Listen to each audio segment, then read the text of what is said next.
मैं नीतीश जी का, तेजस्वी जी का और सभी जो गणमान्य नेता उनके साथ आए हैं, उनका तहे दिल से शुक्रिया अदा करता हूं। जो सुप्रीम कोर्ट का आदेश आया था, जिसमें सुप्रीम कोर्ट ने सारी पावर्स दिल्ली की चुनी हुई सरकार को दी थी, उसके बाद उसके 8वें दिन, सुप्रीम कोर्ट का आदेश आने के 8वें दिन, 8 दिन के अंदर उन्होंने अध्यादेश जारी करके सुप्रीम कोर्ट के ऑर्डर को पलट दिया। चुनी हुई सरकार की सारी शक्तियां छीन ली, सरकार को बिल्कुल पंगु बना दिया और सारी ताकत एलजी को दे दी कि अब एलजी दिल्ली चलाएंगे। 5-0 से जजमेंट आया था, पांचों जजों ने, संविधान पीठ ने जजमेंट दिया था, उस जजमेंट को पलट दिया 8 दिन के अंदर। ये संविधान के खिलाफ है। उसके बारे में नीतीश जी आज आए थे और उनसे काफ़ी डिटेल में चर्चा हुई। उन्होंने पूरी तरह से समर्थन जाहिर किया कि ये वो हमारे साथ हैं, दिल्ली के लोगों के साथ हैं और दिल्ली के साथ जो अन्याय किया है केंद्र सरकार ने, उन्होंने कहा कि इसका मिलके लड़ेंगे।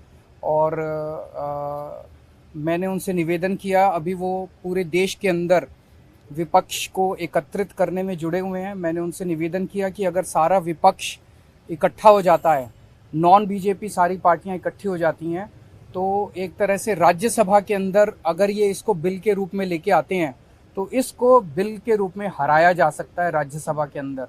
और अगर राज्यसभा के अंदर ये बिल हार गया तो ये एक तरह से 2024 का सेमीफाइनल होगा। फिर एक मैसेज चला जाएगा पूरे देश के अंदर। ये बिल अगर हार जाता है तो मैसेज पूरे देश में जाएगा कि 2024 के अंदर बीजेपी की सरकार जा रही है।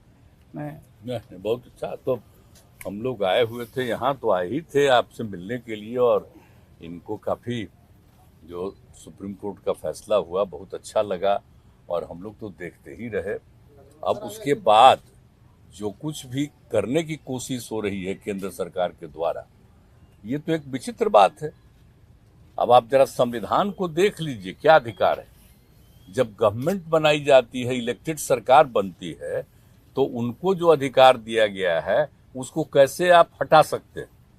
ऐसा तो कुछ नहीं है। लेकिन अब किस तरह से हो रहा है, इसलिए तो हम लोग कह रहे हैं कि सारे देश में सब लोग एकजुट हों, ताकि ये लोग संविधान का भी और किसी भी चीज का अपने ढंग से जो इधर से उधर कर रहे हैं, और किस तरह का माहौल बन रहा है।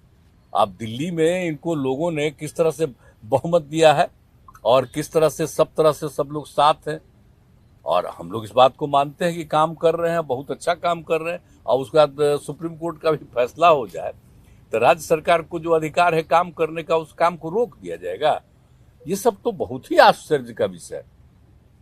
तो ये हम लोग तो बिल्कुल इनके साथ है, और जो कुछ भी है हम लोग जो आगे भी जो मीटिंग करेंगे, जो हम लोग कोशिश कर रहे हैं कि ज़्यादा से ज़्यादा विपक्षी पार्टियां एकजुट हो जाए और मिल करके हम लोग पूरे देश में अभियान चलाएं, हर राज्य में अभियान चलाएं कि सब कुछ कानून का पालन होना चाहिए, आपस में सब लोगों के बीच में प्रेम और भाईचारे का भाव होना चाहिए, और जिस तरह से लोगों के बीच में विवाद पैदा करने की कोशिश होती है, उन सब चीज़ को बंद करना चाहिए और देश आगे बढ़ेगा। ये सब चीज़ जो हम लोगों के मन में बात है, तो सब लोग तो सहमत है ही। और उसके बाद अगर इस तरह की कोई बात होगा तो जो कह रहे हैं हम लोग पूरे तौर पर इनके साथ हैं। ये जो भी कह रहे हैं बिल्कुल ठीक कह रहे हैं, इनके साथ हम लोग हैं पूरे तौर पर। हम लोग तेजस्वी जी, देखिए, सारी बातें माननीय मुख्यमंत्री जी ने स्पष्ट रूप से कह ही दिया है।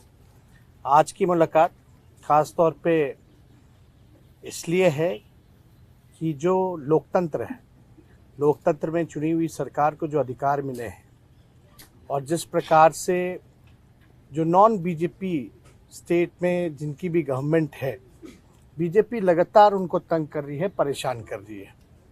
तो जो परेशानी अरविंद केजरीवाल जी झेल रहे हैं, हम यहाँ पूरी तरीके से इनको समर्थन देने आए हैं कि इनके साथ अन्याय कर रही है केंद्र की सरकार। और जब सुप्रीम कोर्ट का जब जजमेंट आ गया तो सारी चीज़ें स्पष्ट हो गई, तो कुछ कहने वाली कोई बात ही नहीं है।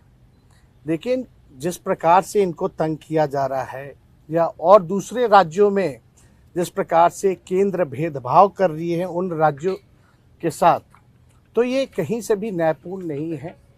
लोकतंत्र पर ये साफ दिखाता कि खतरा है। ये लोग संविधान को बदलना चाहते हैं, जो हर केस हम लोग मिल करके होने नहीं देंगे। और मान लीजिए अगर दिल्ली में बीजेपी की सरकार रहती तो क्या एलजी की हिम्मत होती इस प्रकार का काम करने की? तो एक बात से पूरी तरीके से हम लोग विश्वास के साथ कह सकते हैं, जितना भी ये अरविंद केजरीवाल जी को सताएंगे, तंग करेंगे, ये उतने ही मजबूत होंगे।